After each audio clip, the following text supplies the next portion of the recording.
Previous lecture में हमने क्या पढ़ा था कि दो फिनोक्साइड आयन है, ठीक है, फिनोल और फिनोक्साइड आयन में किस तरह से डिफरेंस पड़ता है, और ये जो है इथेनॉल है, इथेनॉल और फिनोल में कौन ज्यादा एसिडिक है उसका हमने पूरी जो थियरी है वो पढ़ी थी। उसमें हमने रेजोनेटिक स्ट्रक्चर देखे थे कि किस तरह से फिनोक्साइड आयन जो है वो किस तरह से रेजोनेटिक स्टेबिलिटी में अपनी आती है उस पर, जबकि इथेनॉल का अगर एक प्लस आप रिमूव करोगे और जो आयन बनेगा, ठीक है, इथेनॉइड आयन बनेगा, वो किस तरह से उसमें रेजोनेंस स्टेबिलिटी नहीं मिल रही है, ठीक है। उस वजह से हमने क्या देखा था, no charge separation in the resonating structure of phenoxide ion, hence phenoxide ion is more stable than phenol, वो क्या है, फिनोल से ज्यादा स्टेबल है, therefore phenol is more acidic than alcohol, और अल्कोहल से वो ज्यादा क्या है, ज्यादा स्टेबल है, क्योंकि इस पे ऑक्सीजन पे जो नेगेटिव चार्ज रहता है वो रेजोनेटिकली ज्यादा स्टेबल होता है। प्रीवियस लेक्चर में हमने पढ़ा था कि किस तरह से उसमें रेजोनेंस होता है। अभी इस लेक्चर में हम देख रहे थे फिनोक्साइड जो आयन है, ठीक है, उसका जो नेगेटिव चार्ज है वो किस तरह से रेजोनेटिक स्टेबिलिटी उसको मिलती है, ठीक है, उसको किस तरह से रेजोनेटिक स्टेबिलिटी मिलती है, कुछ इस तरह से डबल बॉन्ड होंगे, ठीक है, और यहाँ क्या होगा, वो नेगेटिव, इस तरह से फिनोक्साइड आयन किस तरह से बनेगा वो आपको पढ़ना है। पहले तो आपको क्या करना है, प्रॉपर्ली पहले तो आप स्ट्रक्चर ड्रॉ कर लीजिए, ठीक है, आप क्या कर लीजिए, इस तरह से स्ट्रक्चर ड्रॉ कर लीजिए,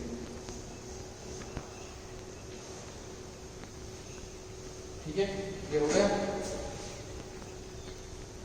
उसके बाद दूसरा स्ट्रक्चर, तीन स्ट्रक्चर हुए ना, इसके स्ट्रक्चर ड्रॉ करने पड़ेंगे आपको, ठीक है।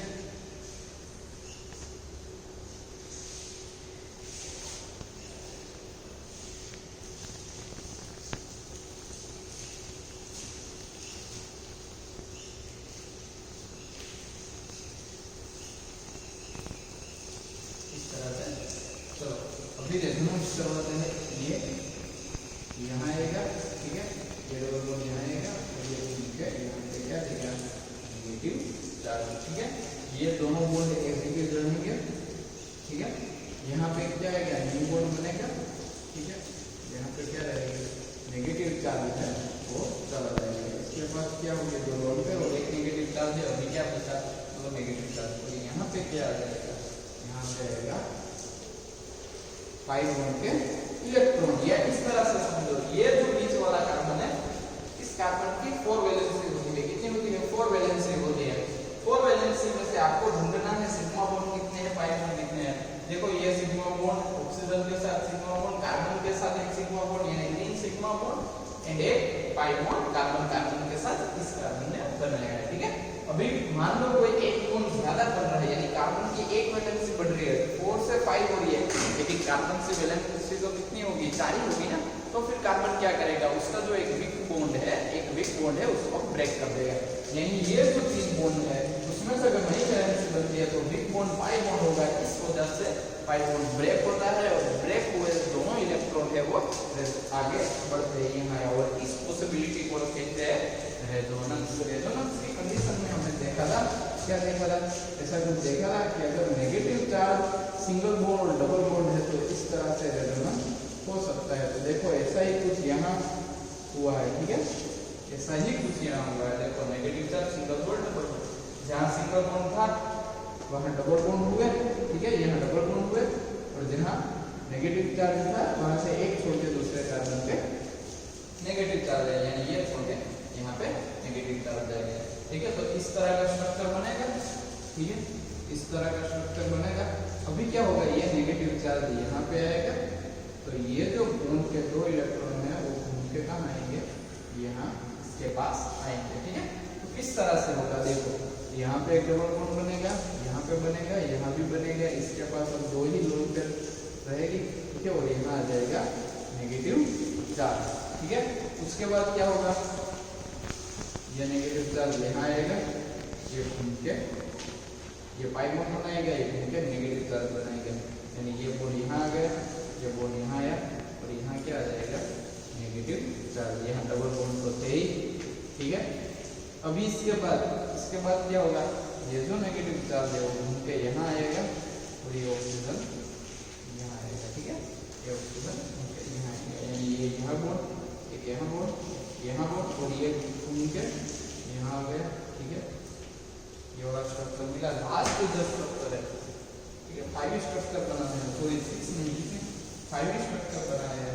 और ये दोनों क्या हो जाएंगे, इक्वली होंगे, सिर्फ पाई बॉन्ड की पोजीशन चेंज हुई होगी, यानी ये दो पाई बॉन्ड पहले लेफ्ट साइड थे, अभी दोनों पाई बॉन्ड राइट साइड आएंगे। इस तरह से फिनोक्साइड आयन क्या होता है, रेजोनेंस की वजह से क्या होता है, जो एनायन बन रहा है, देखो केटायन यानी पॉजिटिव चार्ज अगर आ रहा है तो उसको केटायन बोलेंगे, नेगेटिव चार्ज है तो एनायन बोलेंगे।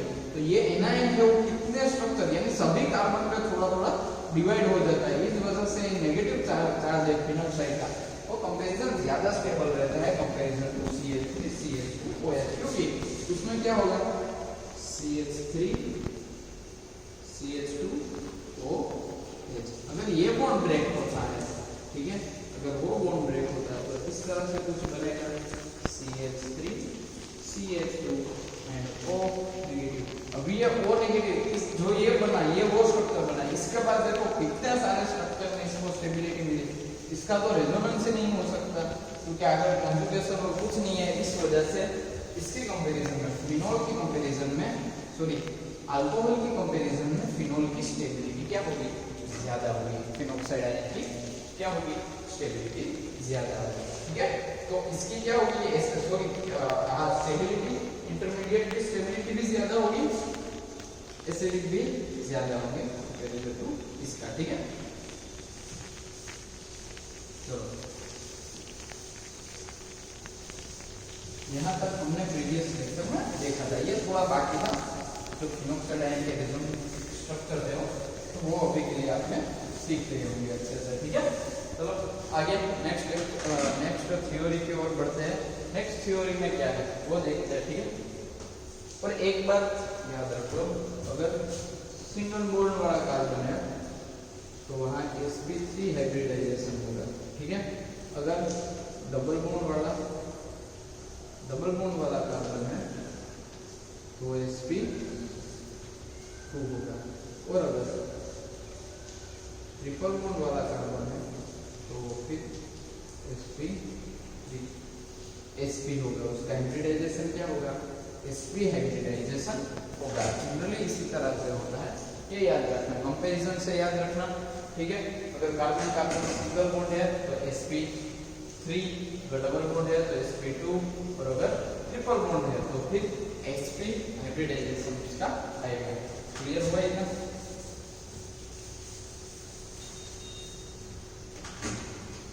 चलो नेक्स्ट जो थ्योरी है वो क्या है, देखो ग्रेटर, आपको क्वेश्चन की तरह ही मैं पढ़ाता हूँ एग्जाम में, इसी तरह से क्वेश्चन आएंगे। देखो greater acidity of ortho and para nitrophenol compare to meta nitrophenol, क्या कहा है कि जो ऑर्थो नाइट्रोफिनोल और पैरा नाइट्रोफिनोल है, क्या है, ऑर्थो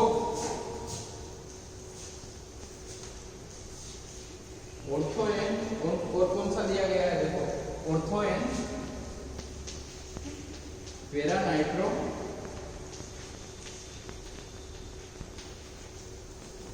नाइट्रोफिनोल है, ठीक है।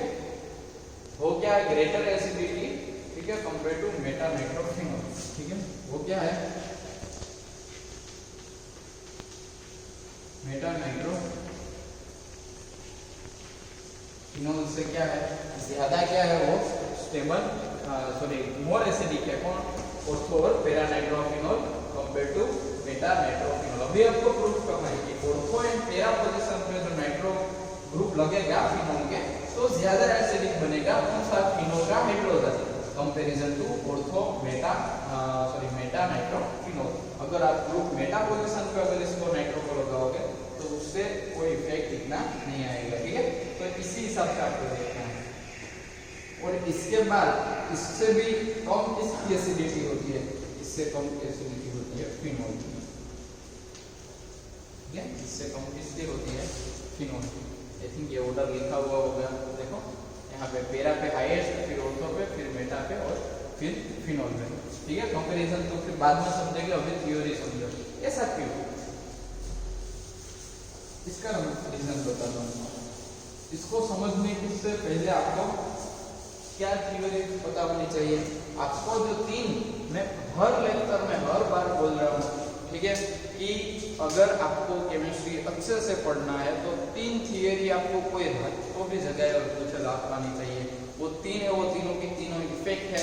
एक है रेजोनेंस इफेक्ट, ठीक है, सेकंड है हाइपर कॉन्जुगेशन इफेक्ट और थर्ड है इंडक्टिव इफेक्ट। पता नहीं मैंने कितनी बार आपको क्लास में वो करवाई है, फिर भी आप हर बार भूल जाते हो। फिर भी मैं एक बार और बोल रहा हूँ कि ये तीनों थियरी आपको आनी चाहिए, resonance effect, hyper conjugation effect and inductive effect. ठीक है, अभी रेजोनेंस इफेक्ट में देखो, रेजोनेंस इफेक्ट है उसकी 2 पॉसिबिलिटी होती है, या तो प्लस आर होता है या तो माइनस।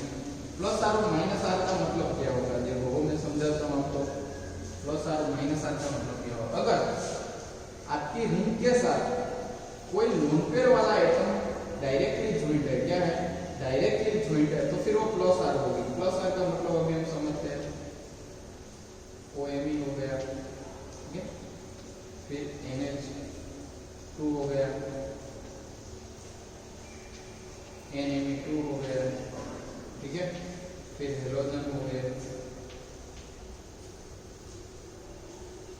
ठीक हो गया। इसी तरह से और भी आप देख सकते हो, NH Me हो गया। इस तरह से माइनस आर में क्या आएगा, देखो NH2 ये प्लस आर में आता है, उसी केस में NO2 को भी वहां मत लिख देना, ठीक है, क्योंकि NH2 में लोन पेयर होती है, NO2 में नहीं होती। उसका रीजन आपको पता होना चाहिए, ठीक है। यहाँ पे एसिड ग्रुप हो रहेगा, फिर आएगा अल्टीमेट ग्रुप आएगा, ठीक है, कीटोन ग्रुप आएगा, यानी कार्बोनिल वाले ऑलमोस्ट सभी इसमें आ जाएंगे। NO2 भी होता है, क्योंकि NO2 का स्ट्रक्चर किस तरह से होता है, समझे कुछ इस तरह से उसका स्ट्रक्चर होता है। इस वजह से यानी नाइट्रोजन के 3 वैलेंसी होना है, NH3, तब उसके पास एक लोन पेयर रहती है। यहाँ देखो 1 2 और 3 तो थी, तो 4th वैलेंसी जैसे इसने डायरेक्टली बॉन्ड बनाया ऑक्सीजन के। और ये जो एरो है ना, फुल एरो का मतलब क्या होता है, ये, ठीक है, ये जो बॉन्ड है वो डायरेक्ट, ये कोवेलेंट बॉन्ड नहीं है, ठीक है, ये इसमें ओनली इस बॉन्ड में नाइट्रोजन अपने इलेक्ट्रॉन दे रहा है ऑक्सीजन को। इस तरह का बॉन्ड होता है, इस वजह से उसकी लोन पेयर नहीं होती। और अगर लोन पेयर नहीं होगी तो प्लस आर इफेक्ट नहीं होगी, ठीक है। अभी इसमें समझो प्लस आर इस तरह से, ठीक है, यहाँ पे एग्जांपल से ही समझ लो। बीच में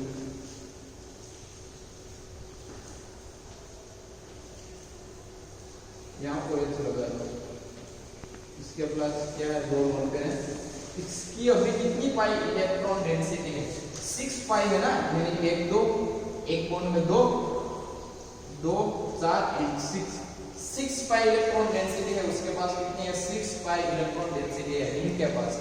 अभी उसको किसी पे अटैक करना है तो उसके पास हथियार कितने हैं, 6 पाई इलेक्ट्रॉन है। कितने हैं, 6 पाई इलेक्ट्रॉन। लेकिन अगर मैं इस तरह से बोलूं कि ये जो रिंग है ना, आपको रिंग को ऊपर से ये ग्रुप जोड़ के देखना है कि ये डोनेट कर रहे हैं या खींच रहे हैं। इसके पास तो एक्स्ट्रा इलेक्ट्रॉन है, ये क्या करेगा, एक्स्ट्रा डोनेट करके यहाँ लाएगा, ठीक है। यानी फ्लो देखो आप किस तरह से है, रिंग की साइड है तो इस तरह का जो स्ट्रक्चर होगा, OH डबल बॉन्ड और नेगेटिव, यानी 1 2 3 4 5 6 7 8 पाई क्या हो गए, 8 पाई डेंसिटी इसकी हो गई। और ऑक्सीजन पे क्या आया, पॉजिटिव चार्ज, ठीक है, क्या आया, पॉजिटिव चार्ज। कंपैरिजन में अब हम माइनस आर की इफेक्ट की बात करते हैं, इसकी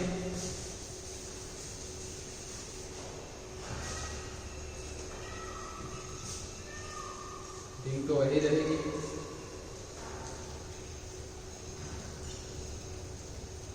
यहाँ पे एसिड ग्रुप लगा लो या कोई भी ग्रुप, NO2 लगा दे, ठीक है। इसमें क्या होगा, देखो ये अपनी ओर खींचेगा, डबल सिंगल डबल है ना, कॉन्जुगेशन में होगा तो इस तरह से होगा, ये बॉन्ड यहाँ निकलेगा, ये यहाँ आ जाएगा। किस तरह का देखो स्ट्रक्चर बनेगा, ऐसा कुछ बनेगा, वो नेगेटिव डबल बॉन्ड,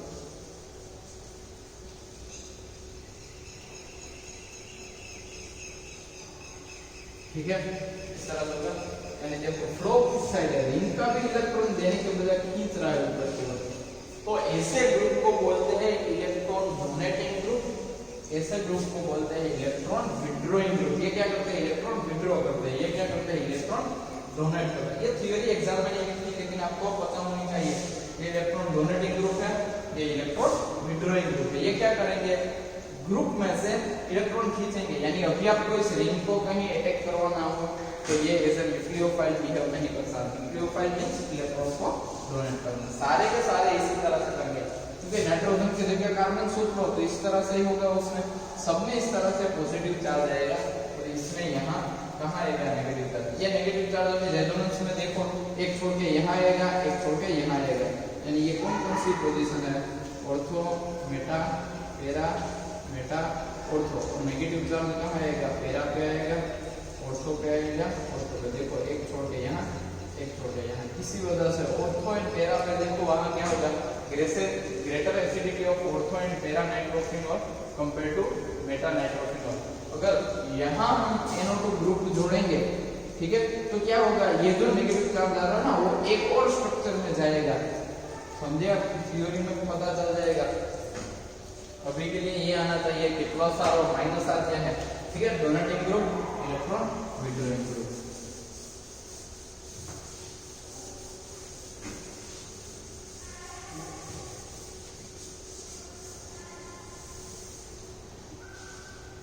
चलो इसमें वही बात लिखी है, देखो व्हेन एन इलेक्ट्रॉन अट्रैक्टिंग यानी विड्रॉइंग यानी खींच रहे हो, like NO2 is introduced in ortho and para position of OH group. अगर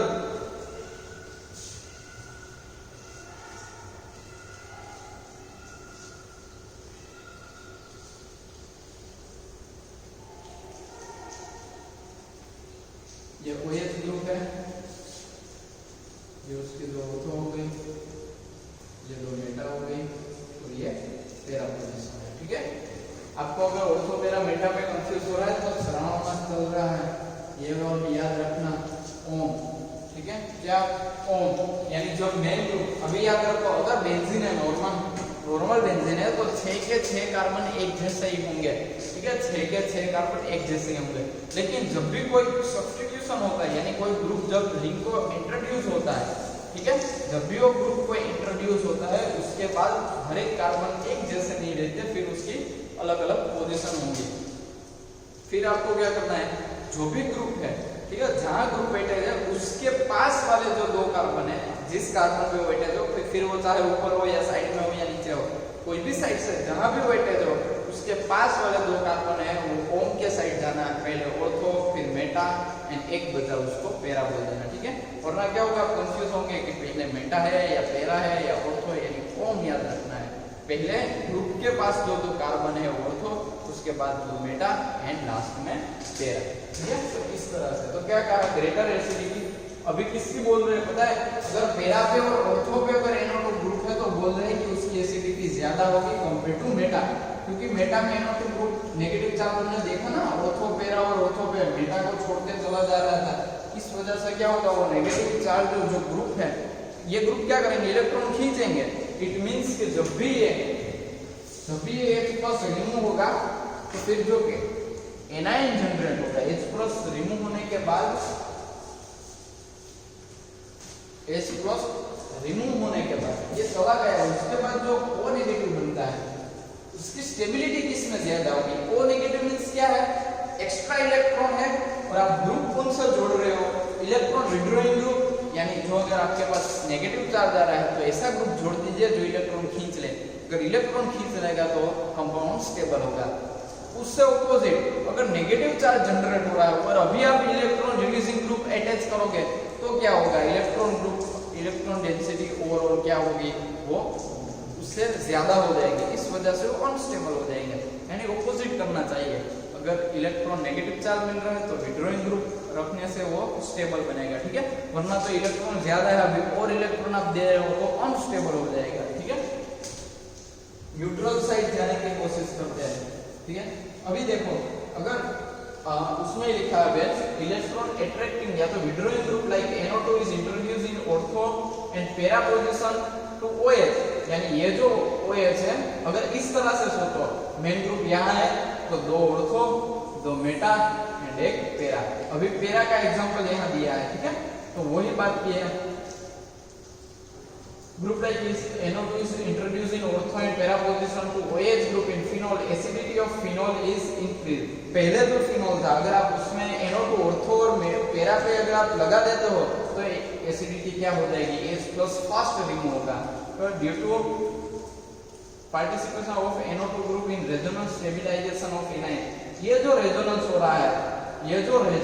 रहा है उसमें एक और ज्यादा रेजोनेटिक क्या बना देगा वो स्ट्रक्चर, यानी जितना नंबर ऑफ रेजोनेटिक स्ट्रक्चर ज्यादा, याद रखना जितना रेजोनेटिक स्ट्रक्चर ज्यादा उतनी उसकी ज्यादा स्टेबिलिटी. यानी मैं बोलूं किसी के 4 रेजोनेटिक स्ट्रक्चर बन रहे हैं और उसी कंपाउंड के कोई ग्रुप इंट्रोड्यूस करने से 4 में से 5 या 6 बन रहे, तो 6 वाला जो है वो ज्यादा स्टेबल होगा, क्योंकि वो क्या हो जाएगा, दो जो रेजोनेटिक स्ट्रक्चर बने वो नेगेटिव चार्ज या जो भी चार्ज है वो और में भी क्या होगा, बढ़ेगा. यानी आप जितने भी कार्बन से वो पास हो रहा है, ठीक है, मान लो 6 कार्बन है तो फिर आपको रेजोनेटिक जो चार्ज है उसके डिवाइडेड 6 करना है, तो आपको 1 पर कितना चार्ज आएगा वो मिलेगा.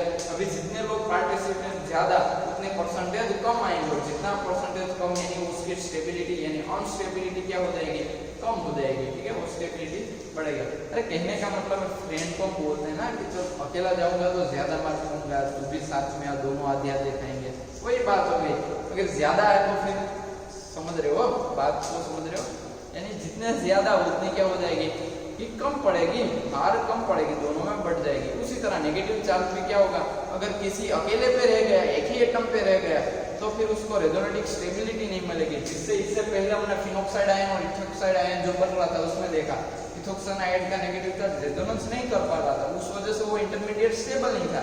कंपैरिजन में फिनोक्साइड जो आयन था उसको रेजोनेंस स्टेबिलिटी क्या हो रही थी, मिल रही थी, उस वजह से वो स्टेबल था, क्योंकि वहां रेजोनेंस मिल रहा था, एक में नहीं मिल रहा था.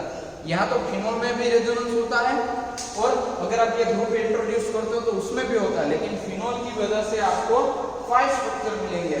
कंपैरिजन को अगर आप NO2 ग्रुप इंट्रोड्यूस करते हो तो आपको एक ज्यादा रेजोनेंस का ये वाला जो है वो आपको एक ज्यादा आपको क्या मिलेगा, एक रेजोनेंस स्ट्रक्चर ज्यादा मिलेगा और उस वजह से क्या होगी, उसमें स्टेबिलिटी होगी. ठीक है, अभी जिस तरह से हमने फिनोल में इसके रेजोनेटिक बनाए थे जितने भी स्ट्रक्चर, उसी तरह सेम आपको क्या करना है, उसी तरह सेम आपको इसका भी रेजोनेटिक स्ट्रक्चर क्या करना है, ड्रॉ करना है. ठीक है, कि किस तरह से इसमें रेजोनेटिक स्ट्रक्चर बनेंगे. ठीक है, तो उससे पहले हमें क्या करना है, चलो किसी एक पे देख लेते हैं. पहले पैरा पोजीशन पे देख लेते हैं. कहाँ पे देख लेते हैं, पैरा पोजीशन पे अगर कौन सा ग्रुप हो, NO2 ग्रुप है. ठीक है, अगर इस तरह का ग्रुप है पैरा पोजीशन पे, इसके पास क्या होगी, लोन पेयर होगी. ठीक है, लोन पेयर होगी तो ये घूम के यहाँ आएगा,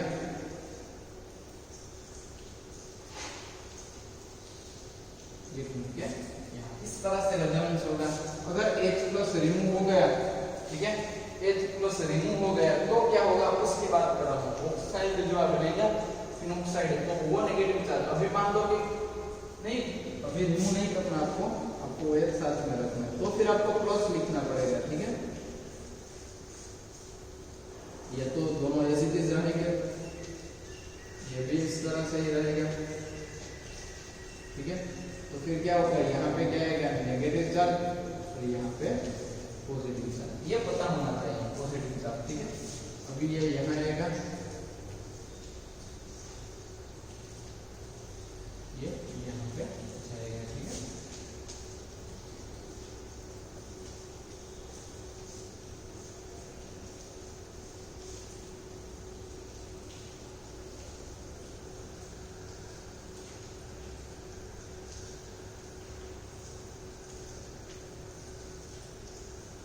ठीक है, अभी यहाँ चार्ज कौन सा आएगा, नेगेटिव चार्ज आएगा और यहाँ पे क्या आएगा, पॉजिटिव चार्ज आएगा. उसके बाद क्या होगा,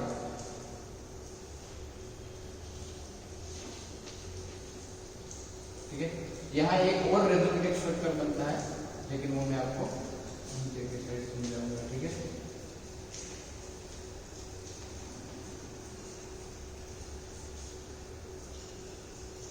ये आ गया, ये नेगेटिव चार्ज यहाँ आया,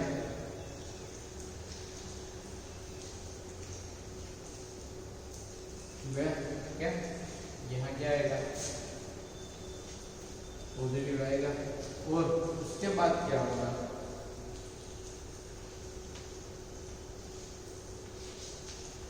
ये वापस, यानी आपको ये क्या मिल जाएगा, ये जो स्ट्रक्चर है, ठीक है, ये स्ट्रक्चर आपका क्या हो जाएगा, वापस मिल जाएगा। एक जो स्ट्रक्चर बढ़ रहा है वो यहाँ पर,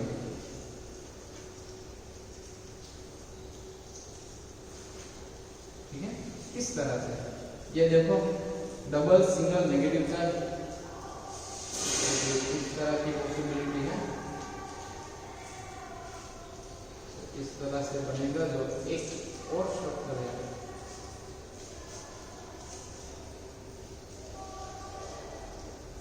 यहाँ पे डबल बॉन्ड, नाइट्रोजन और नेगेटिव ऑक्सीजन, यहाँ पे पॉजिटिव चार्ज। अगर मैं इसको नंबरिंग दे दूं, ये structure number 1, structure number 2, structure number 3, structure number 4 और 5 में तो भी आएगा, ठीक है। ये एक स्ट्रक्चर क्या होगा, इसमें ज्यादा होगा, यानी क्या किया, ये जो ग्रुप है ना इलेक्ट्रॉन विड्रॉइंग ग्रुप, इसका जो नेगेटिव चार्ज बन रहा है वो क्या किया, उसने अपनी ओर खींच लिया, यानी इसने क्या दिया, स्टेबिलिटी दी। अगर सेम है अगर यहाँ होता, ठीक है, यहाँ इनोटो ग्रुप होता, उनके ये जो नेगेटिव चार्ज जब यहाँ आता तो उनके पास एक और रेजोनेटिव स्ट्रक्चर लास्ट स्टेज में बना लेता। अभी सोचो मेटा पे अगर इनोटो ग्रुप है, अगर मेटा पे है यहाँ रहेगा, फिर यहाँ रहेगा नेगेटिव चार्ज, यहाँ इनोटो ग्रुप रहेगा, ये इनोटो ग्रुप इसके पास यहाँ डायरेक्ट डबल बॉन्ड नहीं बना सकता, यहाँ डबल बॉन्ड बनाएगा तो ये डबल बॉन्ड घूम के यहाँ आएगा, यानी जो माइनस चार्ज है हमेशा किस तरह करता है, एक छोड़ के आता है, ठीक है, एक छोड़ के आता है। इस वजह से दोनों बार एक छोड़ने में क्या होता है, वो मेटा पोजीशन से जंप करके चला जाता है, बीच में मेटा पोजीशन नहीं आती।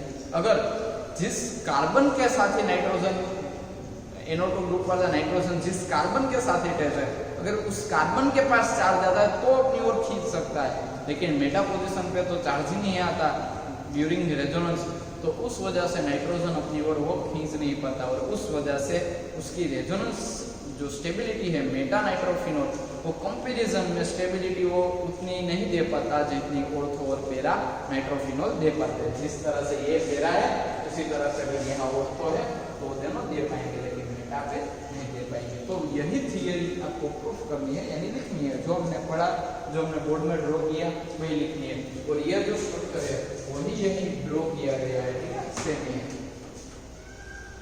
ठीक है।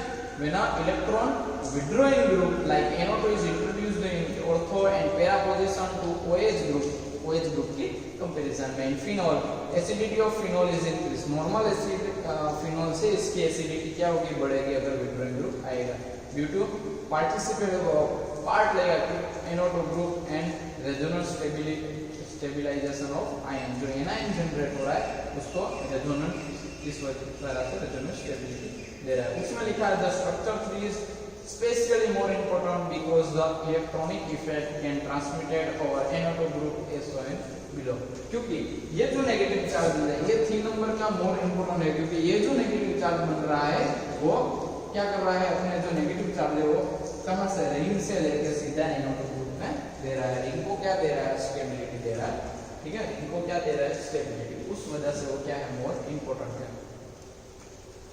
फिर लिखा है K value 6 × 10⁻⁸ extra structure possible which contribute for the stabilisation, जो एक्स्ट्रा ये स्ट्रक्चर मिल रहा है वो स्टेबिलिटी देगा।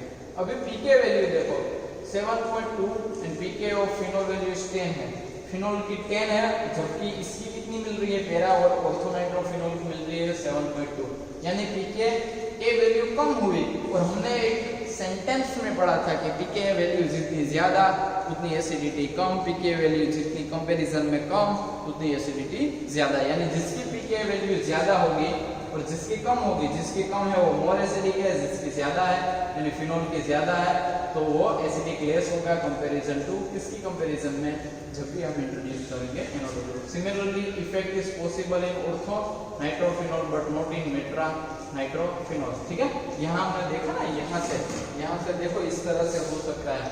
अगर ये ग्रुप है, ये डबल बॉन्ड यहाँ जाएगा तो NO2 यहाँ पे, यानी इस तरह का चार्ज जाएगा, यहाँ डबल बॉन्ड आएगा और O नेगेटिव बनेगा। H+ तो है ही, यहाँ दोनों में डबल बॉन्ड है। फिर एसिडिटी का ऑर्डर किस तरह से रहेगा?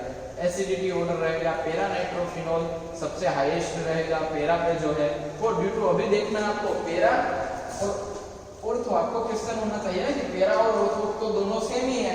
ठीक है, दोनों में सेम ही एक ही रेजोनेंट स्ट्रक्चर, दोनों ही में ज्यादा एक ही मिल रहा है, तो फिर ऐसा क्यों कि पैरा ज्यादा स्टेबल है कंपैरिजन टू ऑर्थो?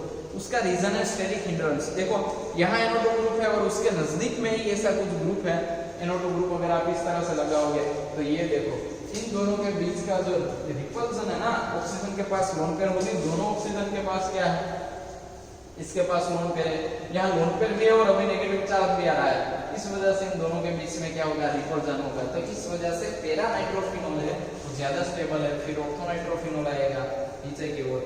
ठीक है, जिसमें एक एक्स्ट्रा रेजोनेंस मिल रही है उसको फर्स्ट रखो, बीच में आएगा नाइट्रोफिनॉल क्योंकि उसकी इंडक्टिव इफेक्ट है। ये रेजोनेंस इफेक्ट तो डायरेक्ट दिख सकती है, इंडक्टिव इफेक्ट को क्या करते हैं, जो सराउंडिंग है उसको उससे इलेक्ट्रॉन खींचते हैं। इंडक्टिव इफेक्ट भी हमने पढ़ा है ना, वो क्लोरीन और फ्लोरीन में से किसकी इलेक्ट्रॉन नेगेटिविटी ज्यादा है वो इलेक्ट्रॉन अपनी ओर खींचेगा, और दो पोर्शन जो negative partially negative partial polar compound बनता है ना, वही 1000 बार आपको समझाया है पोलर कंपाउंड। ये वाली थ्योरी आपने पढ़ी नहीं कभी लाइफ में, CH3 और ये फ्लोरीन, ये इलेक्ट्रॉन अपनी ओर खींचता है, ये पार्शियली पॉजिटिव ये पार्शियली नेगेटिव, ऐसा पढ़ा है ना। इसको ये इलेक्ट्रॉन, इसको बोलते हैं इंडक्टिव इफेक्ट, जो आपको सेम 1 में पढ़ना था और वो खत्म हो गया, अभी भी कितनी बार पढ़ गए होंगे। ठीक है, वही है।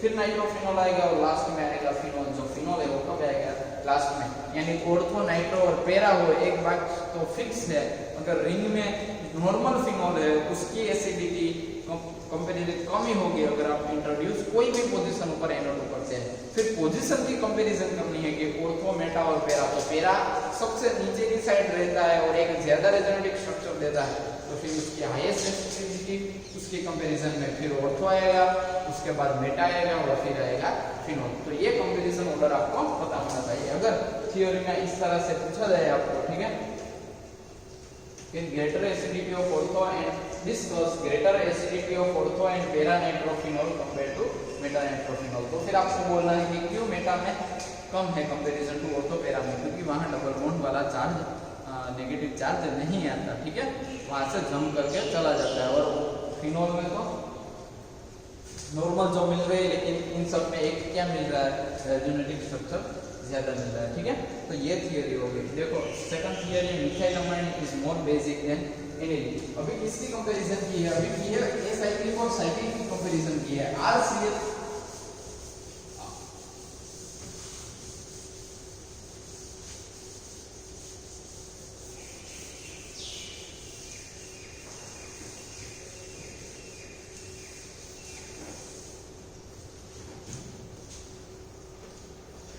किसकी बात कर रहे हैं,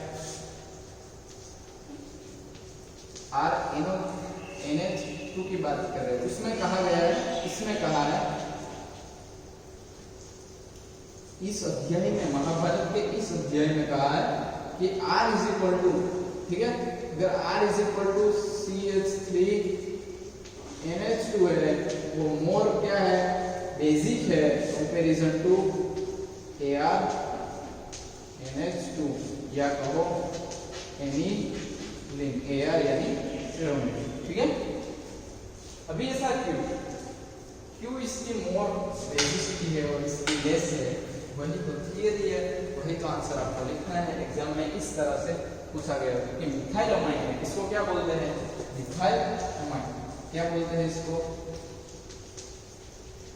मिथाइलमाइन, और इसका तो सबको पता ही है। ठीक है, ये क्या है, एनिलीन। ठीक है, तो एनिलीन है, उससे मिथाइलमाइन क्या है, ज्यादा, मिथाइलमाइन ज्यादा एसिडिक है। अभी इसका रीजन आपको बोलना है, रीजन एक ही है, बस सिंपल सी बात है, समझ लो। यहाँ पर पहले मिथाइलमाइन समझ लो।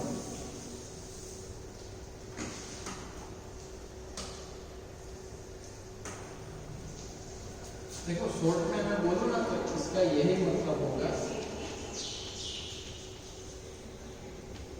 ये लोन पेयर है ना, कहीं रेजोनेंस में नहीं जा रही। यहाँ तो ऐसा कुछ नहीं दिया, लेकिन मैं आपको इस तरह से भी समझाऊंगा। आपको ये एग्जाम में नहीं लिखना है, जस्ट फॉर योर नॉलेज। ये यहाँ डोनेट करने के लिए कितने परसेंटेज है, यहाँ कहीं जा रही है नहीं जा रही ना, तो इस वजह से ये टोटली अवेलेबल है, यानी कितने परसेंट है, 100% अवेलेबल है। उसकी कंपेरिजन में ये से इसको देख लो, अभी जो हमने क्रॉस आर इफेक्ट था ना, ये एनिलिन, ठीक है, इसके पास क्या है, लोन पेयर है। अगर हम इसकी इलेक्ट्रोफाइल के साथ अटैक करवाते हैं, बट उससे पहले ये सोच लो, ये यहाँ जाएगा, ये नेगेटिव चार्ज यहाँ आएगा, उसके बाद यहाँ नेगेटिव चार्ज आएगा और यहाँ आएगा, यानी ये लोन पेयर इस तरह से 5 रेजोनेटिक स्ट्रक्चर में क्या होगी, वो लोन पेयर चली गई होगी। यानी 100% के डिवाइडेड आप 5 करो तो ठीक है, वो जितना आंसर आएगा वो उतने परसेंट होगी, ठीक है। 20%,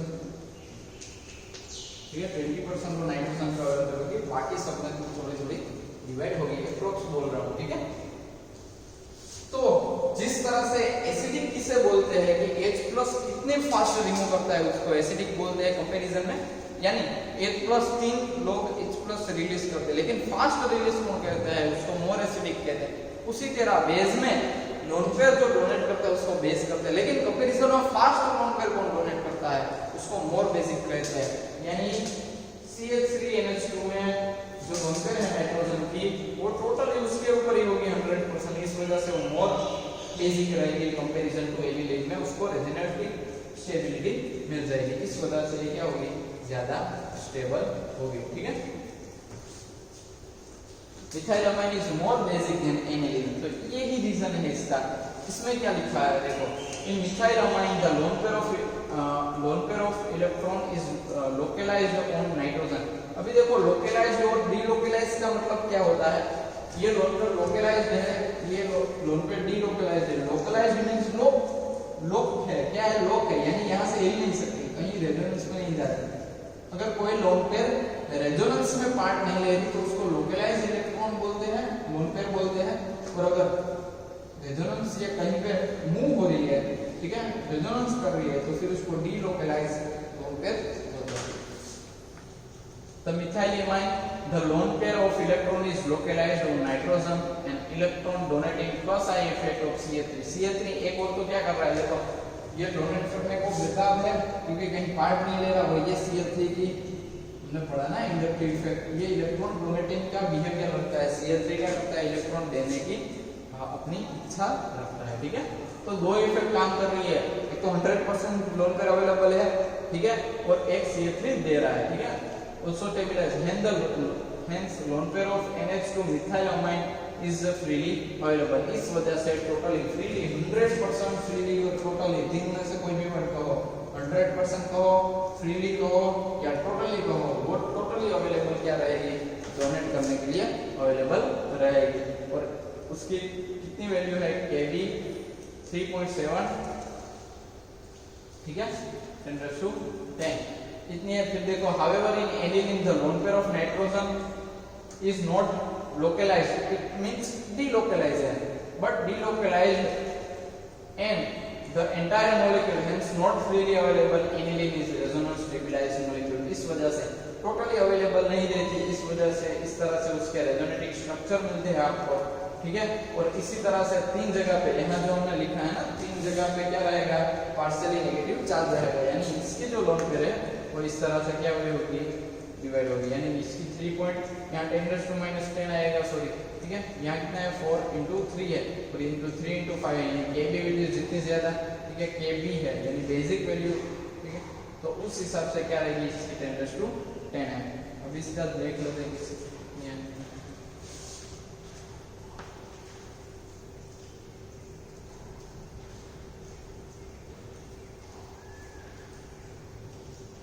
(10⁻4 है, कितनी है 3.7, 10⁻4 है, ओके, यहाँ लिख लो, ठीक है।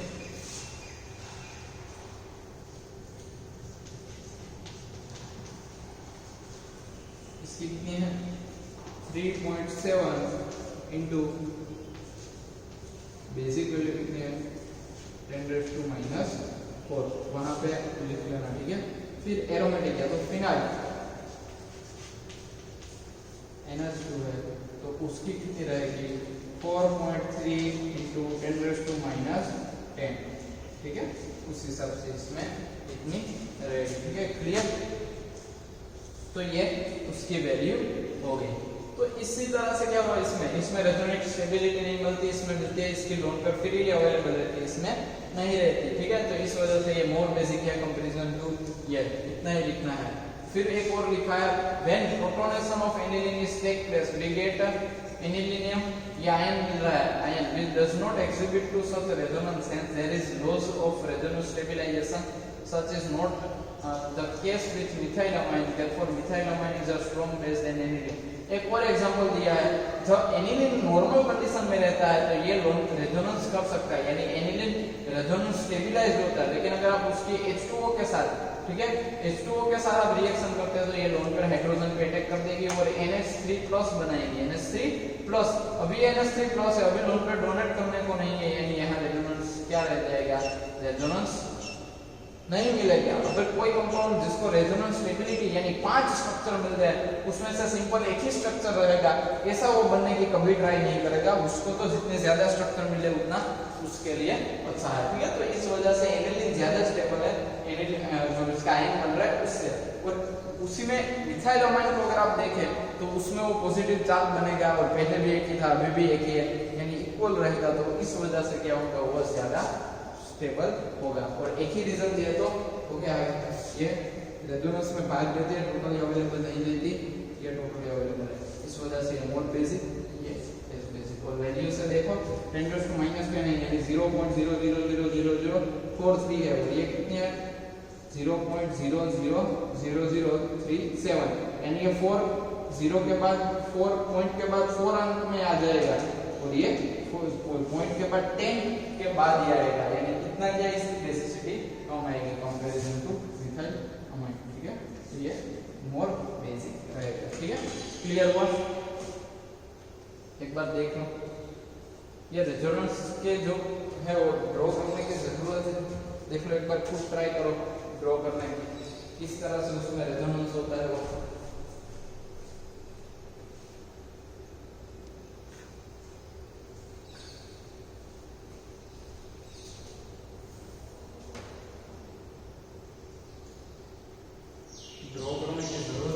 मैं आपको बोल देता हूँ किस तरह से ड्रॉ करना है। तो ये फिनॉल हो या तो ग्रुप बदलाने से उसका रेजोनेंस की जो प्रोसेस है उसमें कोई इफेक्ट नहीं रहता, ठीक है।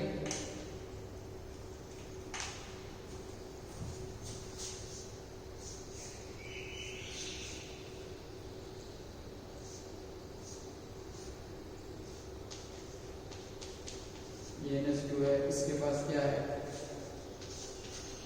लोन पे है, ये लोन पे यहाँ आएगी, ये बॉन्ड के दोनों इलेक्ट्रॉन घूम के यहाँ आएंगे, यहाँ क्या बनेगा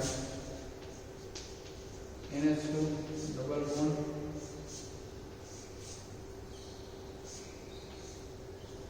ये इतना हुआ, और यहाँ क्या आएगा नेगेटिव चार्ज, यहाँ क्या आएगा पॉजिटिव चार्ज आएगा, ठीक है। उसके बाद ये स्ट्रक्चर यहाँ आएगा और ये स्ट्रक्चर घूम के ये यहाँ पे आएगा, ठीक है। NH2 डबल बॉन्ड, ये नेगेटिव चार्ज आएगा, यहाँ डबल बॉन्ड और यहाँ पॉजिटिव चार्ज आएगा, ठीक है। उसके बाद ये यहाँ आएगा, ये यहाँ जाएगा, ठीक है।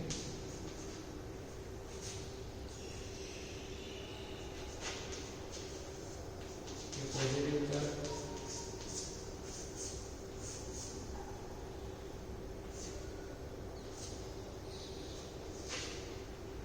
और लास्ट स्टेप में क्या होगा, ये नेगेटिव चार्ज यहाँ आएगा, ये घूम के यहाँ आएगा, ठीक है।